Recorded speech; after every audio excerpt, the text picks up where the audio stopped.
Je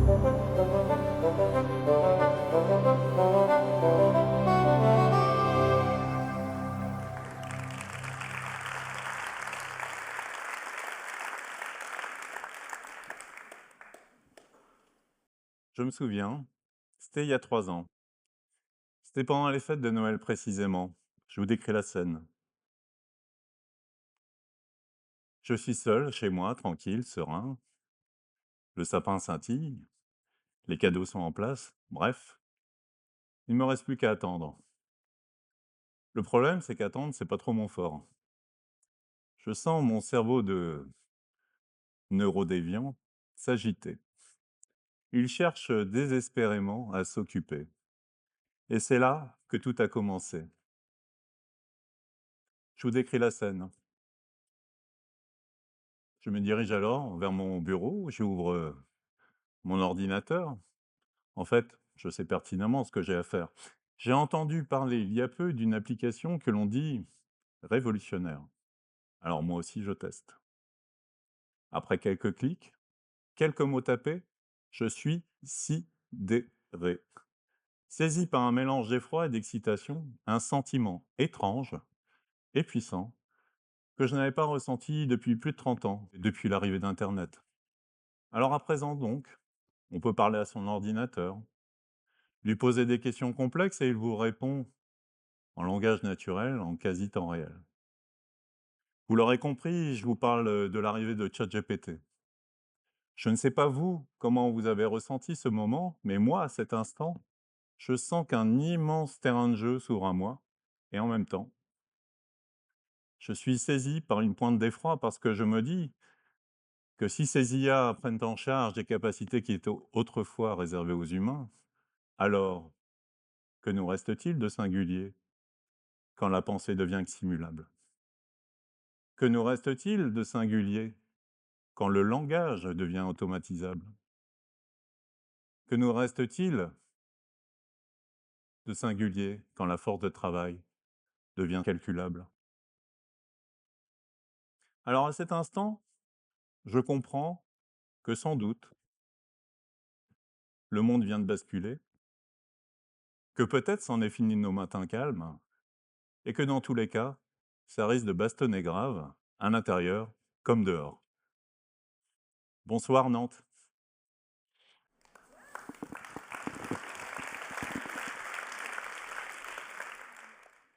Je suis Walter Bonomo, j'ai 57 ans. Si je m'intéresse à la question de l'intelligence artificielle, c'est sans doute pour plusieurs raisons. D'une part, du fait de ma profession. Je suis responsable de l'innovation pédagogique dans un organisme national de recherche. Ça fait longtemps que je navigue dans l'univers de la tech. Je côtoie des chercheurs, des ingénieurs, ils sont tous brillants, inspirants. Moi, j'aime d'être à leur côté quand ils me parlent de leurs projets, de leurs innovations, mais aussi de leurs doutes, de leurs craintes. Ce sont eux qui m'ont mis sur la voie. Ensuite, il y a la pédagogie. Et il est clair que les IA génératives changent la donne en profondeur dans la façon d'apprendre et de transmettre. Et il n'est pas simple aujourd'hui de savoir ce qu'il faut apprendre et désapprendre. Enfin, il y a aussi mon intérêt pour la vie des gens, tout simplement. Depuis 20 ans, j'anime un média en local à Nantes, monstudio.tv, un média qui donne la parole à celles et ceux qui ne l'ont pas, un média qui donne la parole à ceux qui innovent pour améliorer leur quotidien. Et c'est précisément tout cela qui m'intéresse. C'est chercher, innover, relier, donner du sens au commun. Voilà d'où je vous parle. Alors là, nous en sommes en l'an 3 après ChatGPT.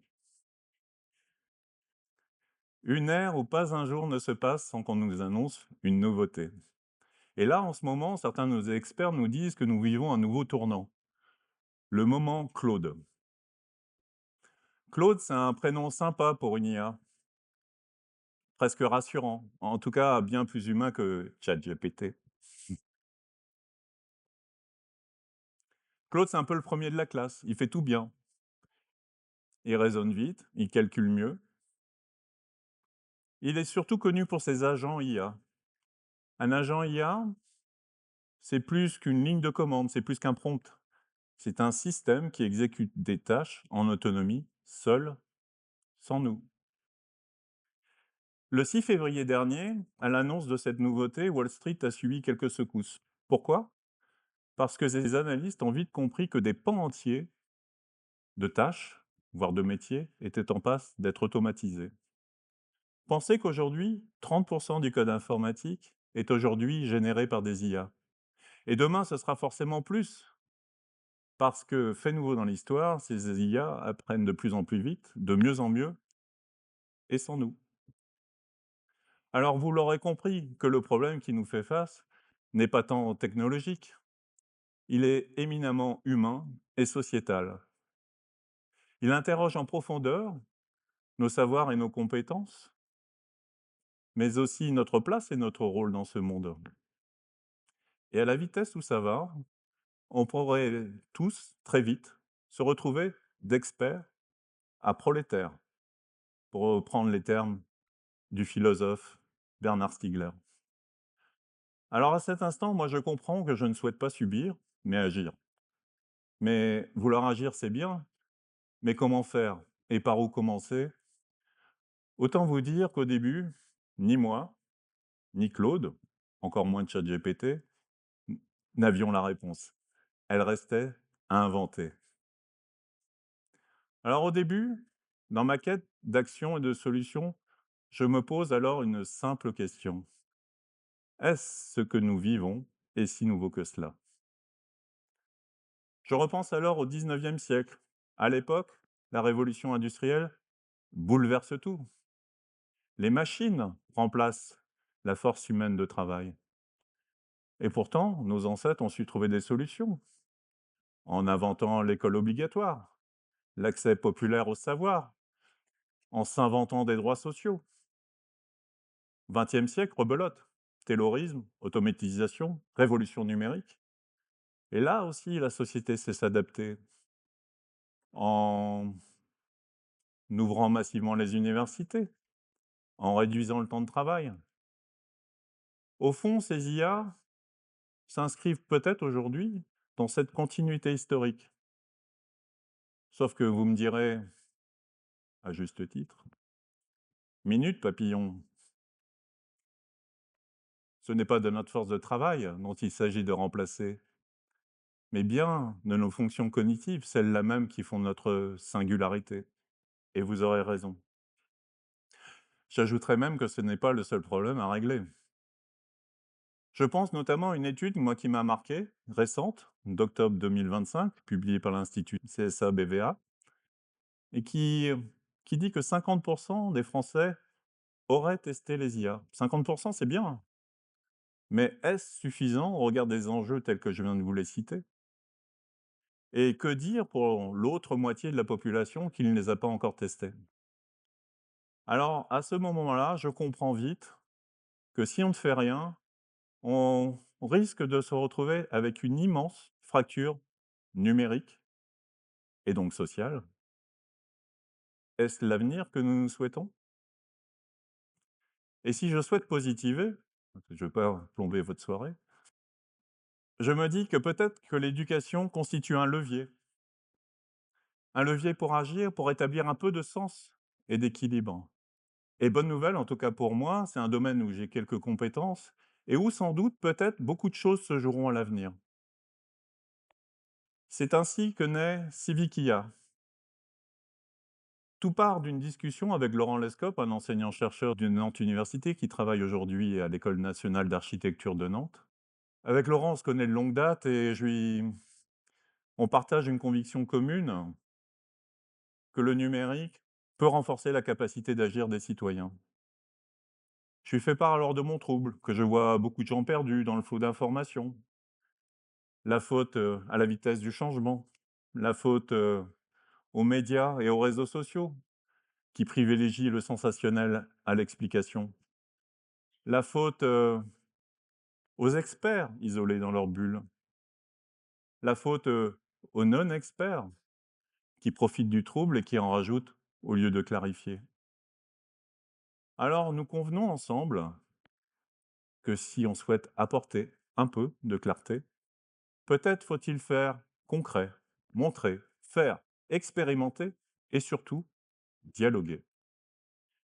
Et quoi de mieux pour le faire, hypothèse, que de s'appuyer sur le potentiel des IA génératives à générer des images pour nous aider à nous projeter dans le monde qui vient. Pas celui qu'on cherche à nous imposer, mais celui qu'on se choisirait. Alors pour tester cette simple idée, encore un peu nébuleuse, nous lançons une invitation à la population dans notre propre ville, à Rezé. Une trentaine de personnes répondent à l'invitation. Viennent des jeunes, des retraités, des professionnels ou de simples curieux. Et ensemble, nous commençons à imaginer la ville de demain. Après ce premier rendez-vous, je souhaite faire grandir cette initiative, la faire connaître plus largement. Et j'imagine alors une campagne d'affiches. Je me retrouve ainsi avec mon petit pot de colle, mon lot d'affiches, à les coller une par une, quartier par quartier, sur mon temps bénévole. Autant vous dire qu'à un an des municipales, cette initiative n'est pas passée inaperçue. Vous me direz, c'est un peu le but. Sur ces affiches, il y avait un QR code. Ce QR code renvoyait vers un formulaire. Et ce formulaire permettait aux habitants de nous renvoyer leurs demandes de changement, de leur rue, de leur quartier. Et les demandes n'ont pas tardé à arriver. Ici, une rue à transformer, là, une place à réaménager, ou bien encore un bâtiment à réhabiliter. Et à ces demandes s'ajoutaient parfois des commentaires. Oui, bah ici, moi, j'aimerais bien plus d'espace vert. Ouais, mais là, tu sympa, mais touche pas à mon parking, hein.